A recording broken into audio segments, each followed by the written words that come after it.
What's going on, everybody? Welcome to another episode of The Touchdown with Doug Smith.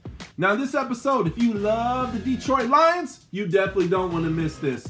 Folks, we're going to take and get into the meat and potatoes of why you took and clicked on the thumbnail, and we're going to talk about why Detroit's best days are ahead of them. Don't worry about the past because it don't matter anymore. You got a lot more better things in the future than what you had in the rear view.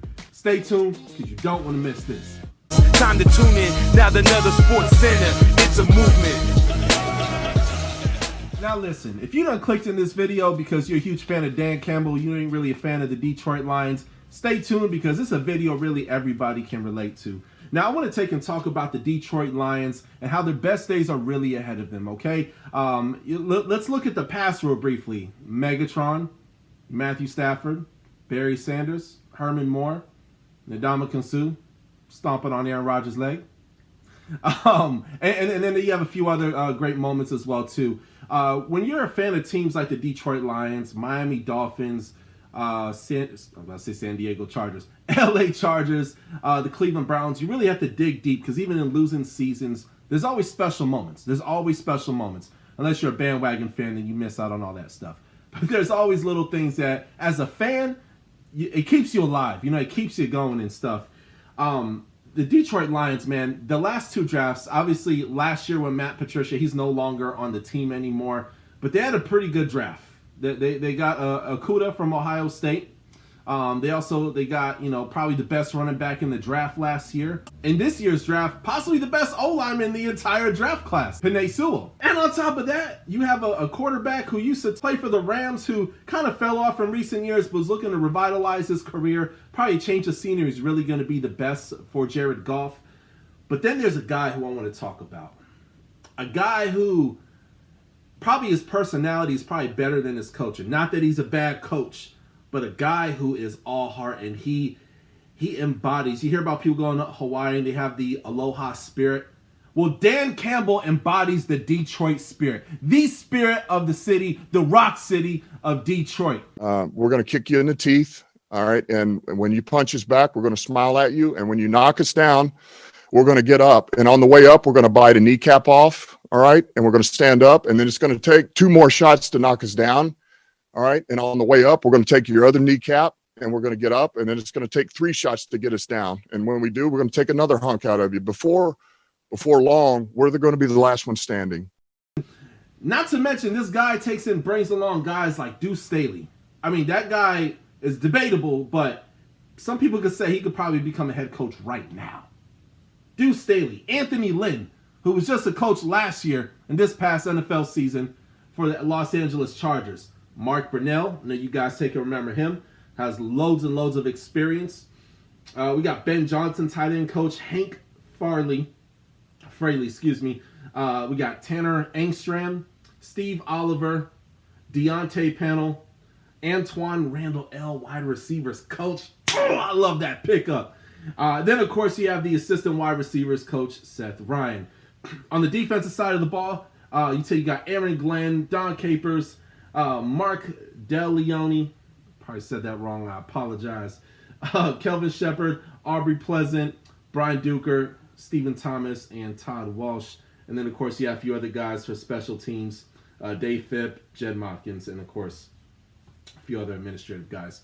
Now, a big reason why teams suck for so long is because it starts at the top.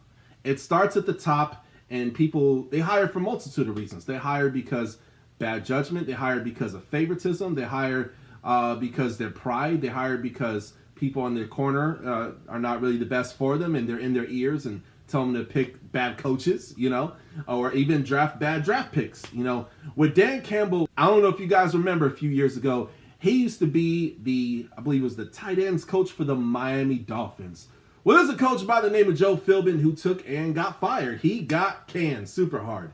And the guy just looked disoriented. And Joe Philbin, he had his good years in the NFL, but it just wasn't with Miami anymore. Long story short, he takes and gets cut. And all of a sudden, who comes up to the plate? Dan Campbell. And they were calling him, for a little while, people were calling him Coach Hulk. They probably didn't even know his full name. But with Coach Dan Campbell, what he brought was spirit. He brought cojones. He was uncensored. He was uncut. He brought bravado. He brought masculinity. He brought, I mean, he just, no matter what walk of life you came from, you were excited to play for Coach Campbell. Now, the reason why he probably didn't get the position is because after those first 2 games where I remember they played, Miami Dolphins played the Tennessee Titans and the Houston Texans, and I think within 2 weeks they probably put up around like 60, maybe 70 points. Probably fact check on me, probably somewhere in that ballpark. But you guys get my drift. I mean, the team just, he lit that team alive. And what ultimately the reason why they didn't keep him is because, well, a lack of coaching experience, and unfortunately, you know, Dolphins didn't make the playoffs that year. After the season, they ended up taking and picking up head coach Adam Gase, and that sent Coach Dan Campbell over out west, over to the New Orleans Saints, in which he did his thing. He did a very, very good job. He got more coaching experience. But what's exciting about a lot of these hires that he's picked up, Deuce Staley, Anthony Lynn, just those 2 names. You know, let's add Mark Brunell in there as well too. Just those 3 names have so much experience. You know, nobody learned anything by talking. That's an old saying. No one ever learned anything from talking. And for him to have other great coaches in the room with him is very exciting for the Detroit Lions. I'm not even talking about the great draft. I don't even want to touch up on that yet. But just those guys right there go such a long way.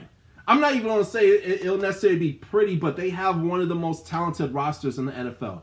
I wouldn't necessarily add Detroit maybe in top 10, but you could probably add them in like top 13, top 14. And don't be surprised if they sneak into a wild card. They're going to upset some very good teams. I wouldn't even be surprised if they upset the Green Bay Packers once, maybe even twice this year. They're a very, very good team. Please disregard my last statement. I take that back. I wanted to take and talk about that because not only did they have a monstrous draft year, they lost 2 receivers, they got in more good receivers. They got their coach fired last year. They got way more better coaches. The whole franchise is taking and changing. Now, obviously, there's a few question marks, Jared Goff and stuff like that. A little bit of a civil war going on between a lot of Detroit Lions fans. But, as I mentioned at the beginning of the video, your best days are ahead of you. And no longer are you going to have to take and constantly be like, oh, yeah, remember Barry Sanders back in the day? No, that's not always going to take and be a thing. Oh, remember Megatron? Oh, well, what if? It's not always going to take and be a thing. What if Ndamukong? No. What matters is right now. I'm going to say this. Check out what's going on over there in Cleveland. Check out what's happening with the Miami Dolphins. They're making major, major moves, and I see some of these same moves happening in Detroit as we speak. So, anywho, that's my bit for the day.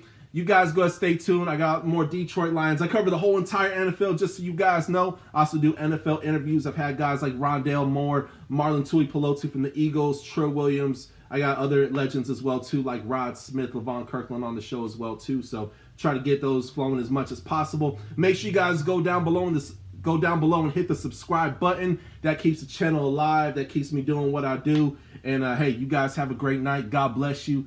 Peace out. Have a good night. Time to tune in. Now another sports center. It's a movement.